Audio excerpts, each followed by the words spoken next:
everyone, welcome back to Homestead Corner. Today I have got 10 food storage tips for your prepper pantry.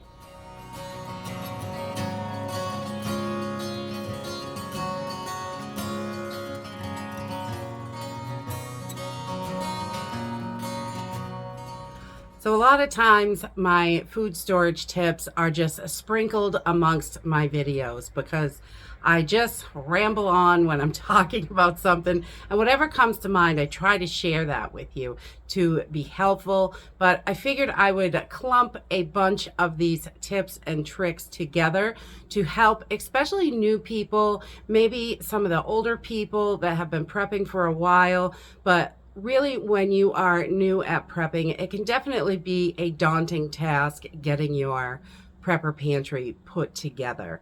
And food storage can be tricky. So a few tips and tricks that could just be helpful, I thought would be a great video.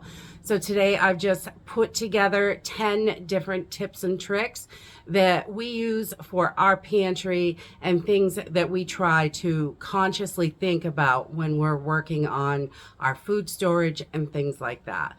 So the first thing that we always do, we try to keep a plan together. What kind of food storage do we want? Do we want 6 weeks, 6 months, 10 years? It's going to be different for everybody, but having a plan can help you focus on your end goal. Definitely. So when you are working that, when you figure out what exactly you want for food storage, if you are only looking for 2 weeks of food storage and you think that's enough for you, then getting a plan together and knowing how much you're going to need for your family. Because when you think you have enough, you don't. And the second tip is rotate your stock. Keeping your stock rotated, you don't really have to worry about the food going bad. So if your plan is a 5-year food storage, you don't want that food to just sit for 5 years and not touch it. You want to keep rotating your stock, and that way you really don't have to worry about food spoilage. Of course, we all have that can that gets stuffed in the back and it's 2 years past the best buy date, but we just want to check those out. It doesn't necessarily mean it is bad. We want to get that into the rotation if we find it and just keep rotating. And then you really don't have to worry about that spoilage at all. The third tip would definitely be buy what you eat and eat what you buy. If you buy a bunch of foods that you don't normally eat, they're going to sit there and go bad. So buying the things that you eat is super helpful. And I found that every now and then I will take a notebook and just throw it on the counter and write down everything we use. If I touch the salt, the pepper, the oil, anything that we use, even non-food items, every day, write them down. If you take a list for about 2 weeks, you really get a handle on all of the stuff that you use and how much you should stock of it. So making sure you're buying what you eat and storing what you eat. That way you're going to eat it and it's not going to be a problem. Number 4, variety. Variety is going to help you, especially in an emergency, a disaster. If you have a job loss and you only have your pantry, the bigger variety you have in there, the better it's going to be for you, because you'll be able to mix things up and it's going to make it much easier. And I know we are using our pantry every single day. Sometimes 2-3 meals a day we use. We dig into that pantry to use certain things. And you should be using your food pantry to keep it rotated. And if you have got fruits, vegetables, meats, your dry goods, all that stuff, the bigger variety, the better. If you like 3 or 4 different kinds of different fruits or 10 different kinds of vegetables, keep those in your pantry. Whether it's canned, dried, dehydrated, freeze-dried, it really doesn't matter. It's what you like. Go for those items, definitely. Number 5, Spices, lots and lots of spices.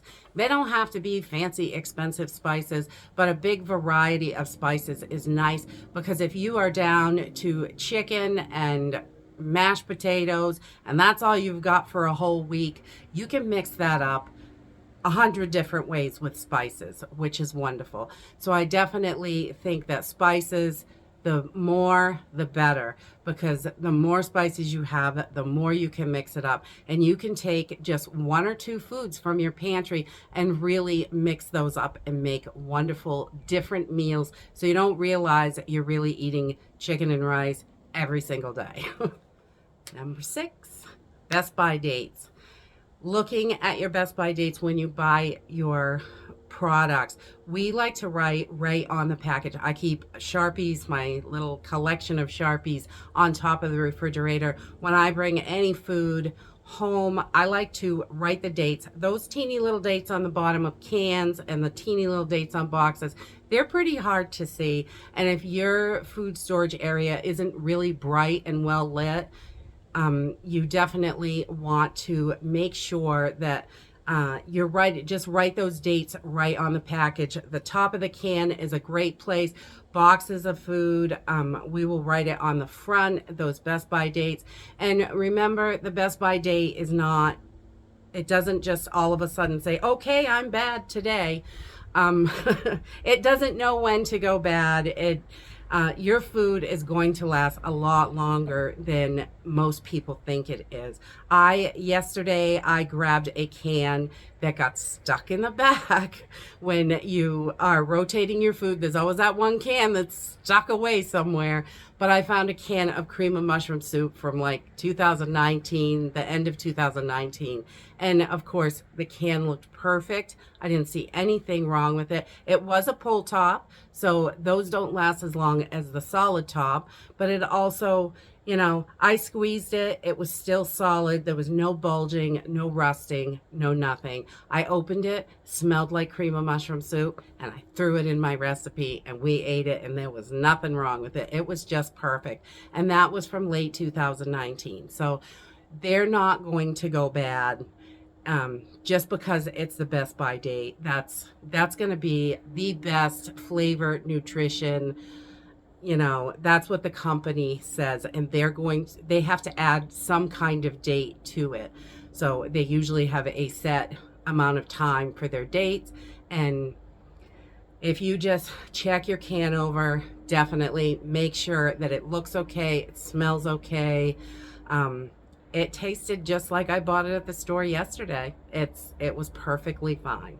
So those Best By dates, you want to watch those, but they're going to last longer than that.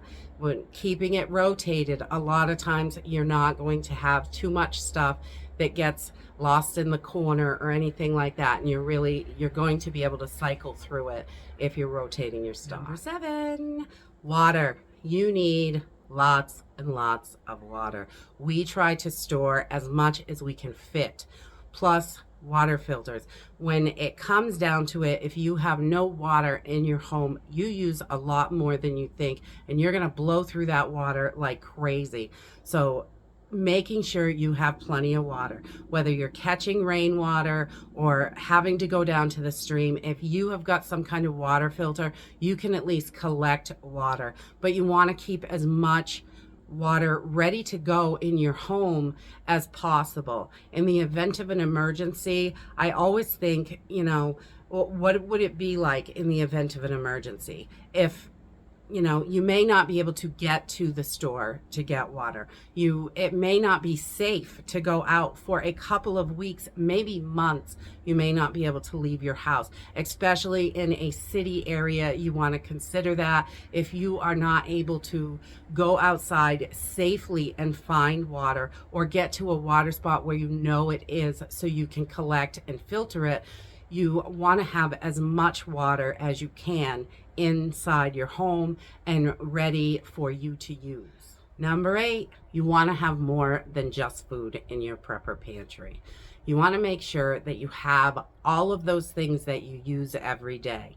You want to have, your hygiene products, your oral hygiene products, feminine hygiene, definitely those are more useful than just for women issues. You want to have your over-the-counter medications, first aid, all that stuff, your cleaning products for your home, things that you are going to use, especially in emergency. I like to have a large supply of fire starting stuff. I think fire starters are so important because you're going to have to start a fire if you have no electricity. You're going to have to cook your food, boil water, all sorts of stuff. Having that available is important. We like to keep extra shower curtains in case you had to make a shelter or close off a room, something like that. Just there are random items that you don't always think about every day, and I think those non-food items are just as important. We keep a emergency toilet seat that hooks on a bucket in our pantry. It's, clean and stored away, but it's in there, and when we need it, we have it ready to go. And so making sure you have those non-food items is really, really important, and they're going to help you in an emergency or disaster. Number 9, don't forget your pets. Make sure that you have got everything you need for your pets. If they take supplements, if they take, whatever kind of food they have, if you're freeze drying it, or you buy dry kibble, or you buy canned pet food is going to last a lot longer than the dry food. The dry food has a lot of oils and fats in it, which is going to make it go rancid no matter how you store it. So it will last a little bit longer, a few months, maybe 6 months past the best by date on it, but that stuff is going to go rancid. So you want to make sure that you are preparing for your pets. They count on you every single day, and in an emergency, they are still going to count on you. And number 10, stock up when it's on sale. That is going to be one of your biggest money savers and help you be able to fill your pantry faster.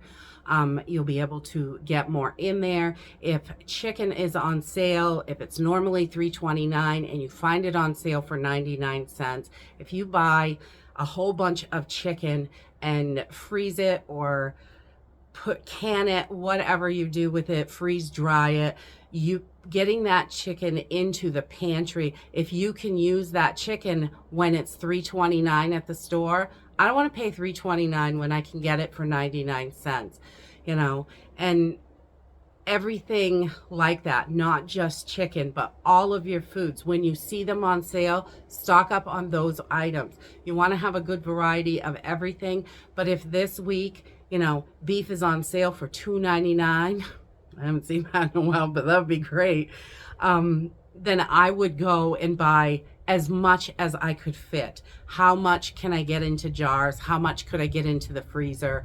How can I store this, freeze dry it, dehydrate it, whatever it is, but get as much as you can, either what you can fit in your food storage or what you can afford at the time. And we have many times pulled a little extra money out of our regular food budget to put into food storage foods because something was on sale, and down the road over time that really saved us a ton of money. And with inflation, watching those sales and grabbing coupons when you see them, use store coupons. A lot of the stores have those little, if you use those little apps or something, they have coupons you can clip on the app and then save when you get to the register. Any way that you can save to get a little bit extra in is definitely a great money saver, and it will help you in the long run. So if you can save a little bit on that, you can either add more to your pantry. You can use that money for something that you usually can't afford. We take our extra and just tuck it away until we have enough for that item that we really want to have. And that's it for my 10 tips for this video. And I would love it, and I know everyone else would love it. You guys are so helpful. If you have other tips, put them in the comments down below. Definitely. It really helps out other preppers and people that are new looking for ideas what to do. It's really a super awesome thing about this community. Everyone is so helpful and shares so much. So if you have those tips, I would love to see them down in the comments. We all learn from each other, and that is a wonderful thing about this. And that's it for today. If you like this video, give me a thumbs up, subscribe. I'll see you in the next video. Bye.